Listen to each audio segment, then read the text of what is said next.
दान से मुनिराज के आहार करा दिए। वो चोरी का धन लेकर के आया, उसका पति चोरी का धन लेकर के आया, उसकी पत्नी बड़ी मतलब दानशीला थी, वो आहार दान कराने की उसकी भावना थी, तो उसने मुनिराज को भड़काया और वही द्रव्य जिससे वो चोरी आदि करके लाया था, उस द्रव्य से क्या कर दिया, आहार करा के। जब वे मुनिराज आहार पड़ गए और आहार कर लिया, उन्हें नहीं पता था कि आपने हमें कैसा आहार कराया है।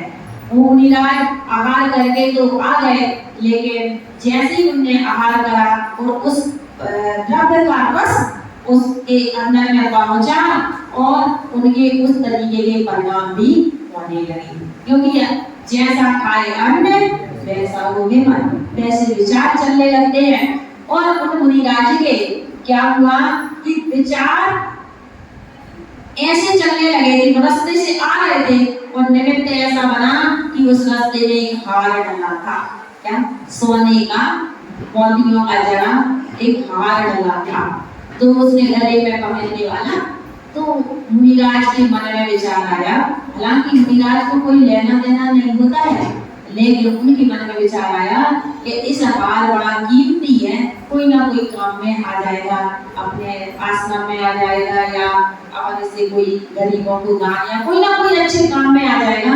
एक काम करते इसको मन उठा लेते हैं। उन्होंने उठाया और उनके पास में क्या था, कमंडल था, तो वो हार को कहाँ रख लिया, कमंडल में रख लिया और वापस आ रहे हैं। अब वो कमंडल में हार रखा है और वे समाई के लिए बैठे। जब वे समाई के लिए बैठे तो कोई विचार मन में चलने लगे, कोई विचार मन में चलने लगे, अरे गलती कर दी, वो हार रखा है, अब हार का क्या होगा, हार करें क्या करें, किसको दें, बताओ। इतनी निर्विकल्पता से जिनकी साधना होती थी, निर्विकल्पता से जिनकी समाई होती थी, ध्यान होता था, वो एक विकल्प उनके लिए लग गया। किसका प्रभाव था, चोरी में धन का। उसे नहीं पता था, लेकिन उसका समाई में मन नहीं लगा, तो वो उठा और अपने आचार्य माने गुरु जी के पास में जाता है और अपनी सारी घटना गुरुदेव को बता देता है कि गुरुदेव आचार्य, आज मुझसे बहुत बड़ी गलती हुई है और गलती होने के बाद उसको छिपाने का भी भाव आया है। मैंने हार उठा लिया है, हालांकि हमें ये नहीं करना चाहिए था, लेकिन क्यों गलती मुझसे हुई मुझे नहीं मालूम इसका। आचार्य श्री निमित्त ज्ञानी थे, उन्होंने जाना कि ये जो भोजन करके आए हैं वो भोजन चोरी का था। गुरुजी समझ गए, उन्हें पता था कि शिष्य की कोई गलती नहीं है, लेकिन जो भोजन करके आया था उसमें क्या था, चोरी का द्रव्य था। वो उन्होंने प्रायश्चित दिया। क्या प्रायश्चित दिया? उन्होंने कहा कि आप हमें प्रायश्चित दे दो, दोष तो लगे हैं भाई, महारतों में दोष है, ये तो चोरी है, गलत काम है, नहीं करे एक गलत भी ये काम नहीं करता जो काम मुनिराज ने किया है। तुमने कहा तुम्हारे लिए एक प्रायश्चित है कि आज दिन भर, आज पूरे दिन भर तुम्हें कोई काम नहीं करना है, सिर्फ काय उत्सर्ग करके और खड़े होकर के ध्यान में रहना है। क्यों? क्योंकि आप कहीं भी जाना आना बोलना बैठना मौन दिला दिया कि पूरे 24 घंटे तक तुम्हें क्या करना है, एक जगह बैठ करके और ध्यान करना है, काय उत्सर्ग करना है। कोई विशेष चीज बात हो तो जाना लघु संगाड़ी के लिए, वरना कहीं नहीं जाना, एक जगह बैठ करके ध्यान समाहित करना। क्यों ये प्रायश्चित दिया था कि जब तक वो तुम्हारे अंदर में जो भोजन है, जब तक वो पूरी तरह से पच नहीं जाता, निकल नहीं जाता है, तब तक तुम्हें क्या करना है, काय उत्सर्ग करना। एक प्रायश्चित उनके लिए दिया गया। तो कहने का अभिप्राय है कि जैसा भोजन किया जाता है उसका प्रभाव कितना बड़ा प्रभाव। ऐसी जो